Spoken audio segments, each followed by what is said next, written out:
শোনো, হারাম ভাবে যারা কামাও শোনো, এত মাল কামাইয়া কি করবা? যারা দুনিয়ায় টাকা কামাইতে চাও ভালো করে শোনো, দুনিয়ার টাকা পয়সা সম্পদ দুনিয়ার যশ খেতে কোনো কাজে লাগবে না। একবারও কি চিন্তা করো নাই তুমি কাদের জন্য কামাই করো? তুমি তো কামাই করো তোমার স্ত্রী সন্তানের জন্য।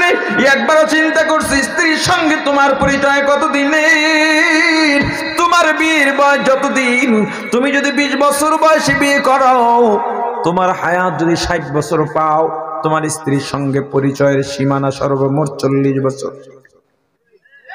তুমি যদি 100 বছর হায়াত পাও, তোমার স্ত্রীর সঙ্গে পরিচয়ের সম্পর্ক সর্বোচ্চ 80 বছর। তোমার সন্তানের সঙ্গে পরিচয় ওর জন্মের বয়স থেকে মোটমাট মিলাইয়া 40, 50, 60 বছরের পরিচয় মাথার গাম পায়ে ফেলাইয়া গায়ের রক্ত পানি বানাইয়া না খাইয়া না ঘুমাইয়া তাদের জন্য কামাই করে গেলা। একটাবারও চিন্তা করো না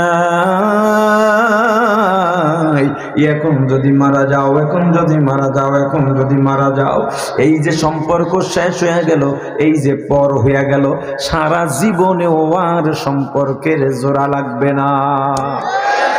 বুঝলা না? বুঝলা না? ফসল ফলান কে? বাতাস দেন কে? আলো দিলেন কে? অক্সিজেন দিয়ে দুনিয়াটা ভরে রেখেছেন কে? আমার নিঃশ্বাস জারি রেখেছেন কে? আমার রক্ত সঞ্চালন করান কে? সূর্যের আলো দিলেন কে? গাছের ফল দিলেন কে? নদীর মাছ দিলেন কে? ওরে আল্লাহর গোলাম, তোমার আমার মা বাবা ভাই বোন স্ত্রী সন্তান আলো দেয় নাই, সূর্য দেয় নাই, ফসল ফলাইতে পারে নাই, মাছ দিতে পারে নাই, ফল দিতে পারে নাই, আমার রক্ত সঞ্চালন করাইতে পারে নাই। যিনি পারলেন তাকে ভুইলা, যারা পারে নাই তাদের জন্য তুমি ফিদা। তোমার চাইতে বোকা দুনিয়ার মধ্যে আর কেউ না। ওরে আমার ভাই, এখন যদি মারা যায় সব মিথ্যা, সব মিথ্যা। তোমার মা বাবা, তোমার দাদা চাচা দিয়া তুমি কি দেখো না?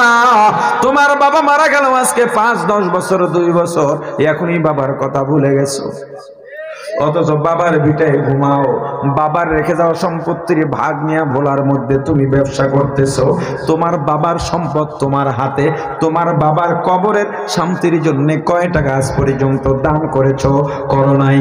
তাহলে তুমিও মারা যাওয়ার পর তোমার সন্তানও তোমার কথা জিজ্ঞেস করবে না, তোমার কথা মনে করবে না। এজন্য আমার সন্তান স্ত্রীকে আমি একটা ওসিয়ত করে দিয়েছি, লিখিত ওসিয়ত করে দিয়েছি, সবাইকে জানিয়ে দিয়েছি, মাকে জানিয়েছি, বাবাকে জানিয়েছি, আশপাশের বন্ধু বান্ধব সবাইকে জানিয়েছি। আমি কুয়াকাটায় তোমাদের জন্য একটা বাড়ি করলাম। আমার রাসূল বলেছেন স্ত্রী সন্তানের জন্য এতটুকু রেখে যাও, যতটুকু না রাখলে ভিক্ষা করতে হয়, ভিক্ষা যেন করা না লাগে। তোমাদের জন্য একটা বিল্ডিং বানাইলাম, বাড়ি বানাইলাম, এটাই তোমাদের। এর বাইরে আমার যদি 1000 কোটি টাকাও হয় এর দিকে চোখ বাড়াইবা না, কারণ তোমরা আমার কেউ না। মারা যাওয়ার পর 1 বছর যাবে না, তার আগেই তুমি একটা অজুহাত দাঁড় করাইবা, আমি মহিলা মানুষ, ছেলে মেয়ে নিয়ে চলতে পারি না, আমার একটা অভিভাবক দরকার। এই অভিভাবকের অজুহাত দিয়া আর একটা স্বামী নিয়ে সুখে সংসারে শান্তির ঘর করবা। যখনই আমার কথা উঠবে ওই নতুন স্বামীকে বলবা আমি আগের চাইতে ভালো আছি, তাকে খুশি করার জন্য।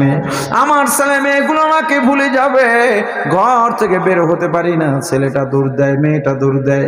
1 দিন 2 দিন দেরি হয়ে গেলে মোবাইলে ভিডিও কলে কথা বলা লাগে, এত মায়া, এত ভালোবাসা।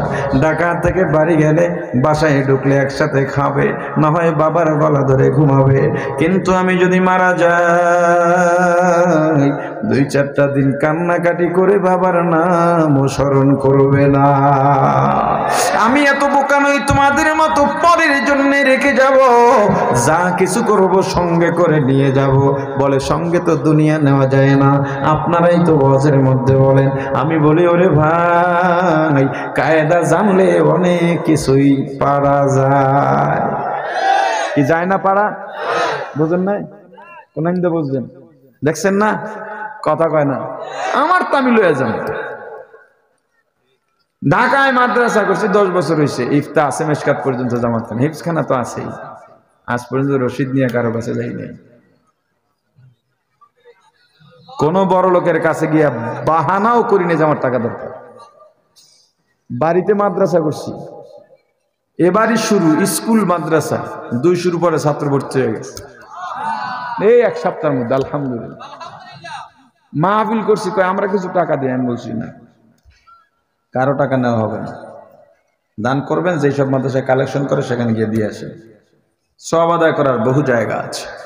আমারটা আমি নিয়ে যাবে, এটা আমি বলার উদ্দেশ্য আমার বুজুর্গি হাসিল করা না, বুজুর্গি প্রকাশ করা না, আমার চিন্তাটা শেয়ার করে আপনাদের চিন্তায় পরিবর্তন ঘটাবার জন্য বলেছি।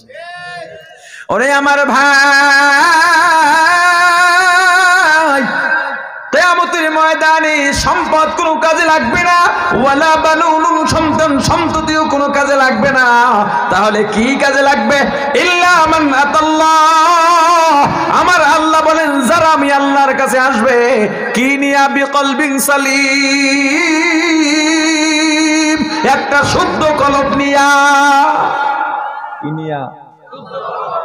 অতএব আল্লাহ খুঁজেন না তোমার চোখ কেমন, কান কেমন, নাক কেমন, মুখ কেমন, চেহারা কেমন। আল্লাহ বান্দার কলব দেখেন। তুমি আল্লাহর গোলাম হয়ে যাও, আল্লাহর সঙ্গে সম্পর্ক। আল্লাহ আমরা আপনার গোলাম, আপনি আমাদের মাবুদ। এই পৃথিবীর দেখো কলবের কি দাম। একটা ছেলের চেহারা দেখতে সুন্দর না, মানুষজন বন্ধুত্ব করতে চায় না, কিন্তু আমার আল্লাহ এই পৃথিবীর সব চাইতে অসুন্দর মানুষটার নাম ছিল বেলাল। এত কালো, এত কালো, এত কালো।